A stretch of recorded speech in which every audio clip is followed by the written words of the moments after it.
Vijay sir இப்படி பண்ணுவார் நான் கொஞ்சம் கூட எதிர்பார்க்கலைங்க.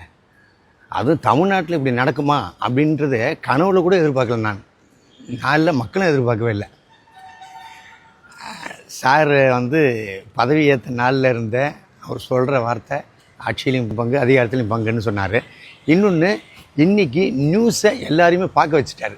குழந்தைங்கள்லேருந்து பெரியவங்க வரைக்கும் எல்லாரையும் பார்க்க வச்சுட்டாரு. பதவி ஏற்றுக்கிட்ட நாள்லேருந்து இன்றைக்கி வரைக்கும், நான் இப்போ பேசிக்கிட்டீங்களா, இன்றைக்கி வரைக்கும் ஏதோ ஒரு ட்விஸ்ட் நடந்துக்கிட்டே தான் இருக்குது. அது ஜனங்க நடுவில் பெரிய வரவேற்பை கொண்டாடுது. இதில் ரொம்ப ரெட்டிப்பு சந்தோஷம் என்னென்னா, சில சமுதாயத்தில் இருக்கிறவங்க நம்மளால் இது பண்ண முடியுமா, நம்ம அடுத்த லெவலுக்கு வர முடியுமா அப்படின்னு நினைக்கிறாங்க.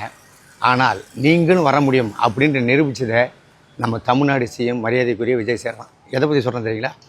பட்டியலத்தை சேர்ந்தவங்க 7 பேரை எம்எல்ஏ ஆக்கியிருக்கலாம், ஆனால் அமைச்சர் ஆக்கியிருக்காருங்க. இது எவ்வளோ பெரிய விஷயம். சாத்தியமாக இதுக்கு முன்னாடிலாம் இருந்துச்சு, ஏதாவது சாத்தியமா? இப்போ நடத்துகிறா இருப்பாங்க. அது பெரிய விஷயம். அதே மாதிரி பார்த்திங்கன்னா, அந்த இப்பவும் ஒருத்தருக்கு ரெஸ்பெக்ட் எப்படி கொடுக்குறாரு என்னன்றது நம்ம டெய்லி பார்க்குறோம். ஓகேங்களா? என்ன சொல்கிறது, தமிழ்நாடு உண்மையாகவே பெருமையாக இருக்குது இவரை சிஎம்மாக நம்ம தேர்ந்தெடுத்ததுக்கு. All the best sir. எப்பயும் சொல்கிறது தான், உங்களுக்கு உறுதுணையாக இருப்பேன். நன்றி.